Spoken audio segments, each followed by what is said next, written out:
The wedding hall smelled of fresh roses and polished marble, bright with daylight pouring through tall glass windows, yet I had never felt so small in my life.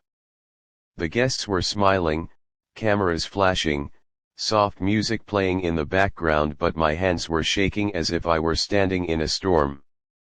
Because just a few feet away from the altar, my own sister was laughing at me, and every laugh felt like a knife. Before we begin, if you believe in kindness, second chances, and stories that heal the heart, please like, comment, share, and subscribe to One Heart Stories. Your support keeps these stories alive. The sunlight caught the gold embroidery on my sherwani as I stood waiting for the ceremony to begin, but all I could hear was my sister Samira's voice cutting through the crowd like broken glass. She wasn't whispering. She wanted everyone to hear.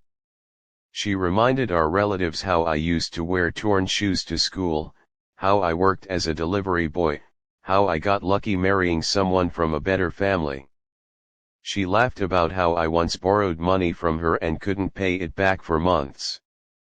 People around her smiled awkwardly, pretending it was harmless teasing, but I knew the truth. She wasn't joking. She was humiliating me. Every word dragged me back to the past I had tried so hard to escape. I grew up in a small rented house at the edge of the city with Samira and our mother after our father died. Samira was always the bright one, the confident one. I was quiet, skinny, the kid teachers forgot to notice. When money ran out, I left school early to work.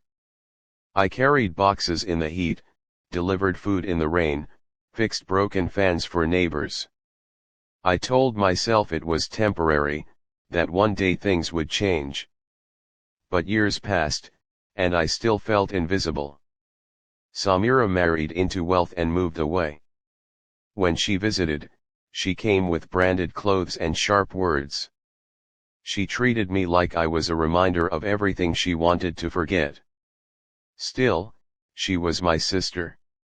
I kept loving her in silence. Then I met Ariba. It was a normal afternoon when I delivered documents to a small startup office. She was sitting on the floor, surrounded by files, arguing with a printer that refused to work. She looked up at me and laughed at the situation, not embarrassed, not proud, just real. For the first time in years, someone spoke to me like I mattered. She asked my name. She thanked me twice. That small kindness felt bigger than any gift I had ever received. We started talking. Then meeting. Then dreaming together. But even as our lives slowly improved, I never told many people what I was building behind the scenes. After years of working odd jobs, I had been saving every rupee and studying at night. I learned coding from free courses, built small apps, and eventually started a logistics platform for local shops. It grew quietly. Too quietly for anyone to notice. I didn't want attention. I only wanted stability. I wanted to stand beside Ariba without feeling ashamed, yet on my wedding day, all those old insecurities returned. Samira's voice rose louder. She told guests that Ariba deserved someone successful, not a struggler pretending to be something. My chest tightened. For a moment, I considered walking away. Maybe she was right. Maybe I didn't belong in this bright hall with chandeliers and silk decorations. Maybe I was still that poor kid with dusty shoes. The ceremony paused because of the commotion. Eyes turned toward me. My face burned. Then something unexpected happened. Ariba stepped forward. She wasn't angry. She wasn't shouting. She simply walked to the center of the hall with calm confidence and asked for the microphone. The room went silent, sunlight falling across her white dress like a blessing. She didn't defend me with emotions. She spoke with truth. She told everyone how the delivery boy Samira mocked had actually built the software her father's company now used. How the struggler had created jobs for 20 families in our neighborhood. How the small startup she worked for had survived because of my ideas. She revealed that I wasn't just some ordinary worker, I was the silent founder of a growing tech company that recently partnered with 3 major firms. She explained that I kept it private because I never wanted money to define me. Then she said something that shattered me in the best way. She said my real wealth wasn't my business, but my heart.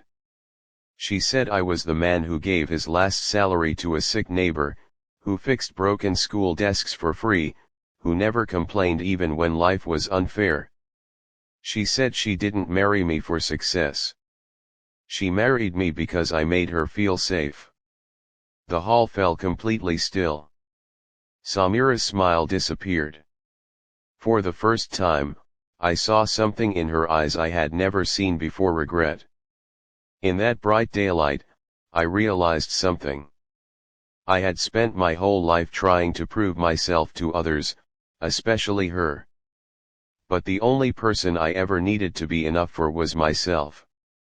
I walked to Ariba, held her hand, and felt years of weight lift from my shoulders. The guests began clapping softly, then louder. Not for my money. Not for status. But for the truth. Later, Samira approached me quietly.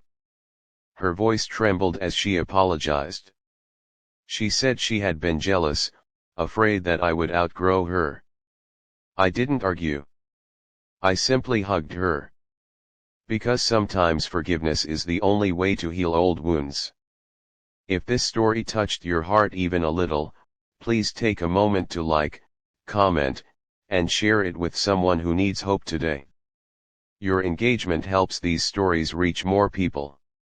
And before we end, write in the comments, kindness always wins. As the sun streamed through the windows and our wedding ceremony finally began, I understood something beautiful. We don't choose where we start. We choose who we become.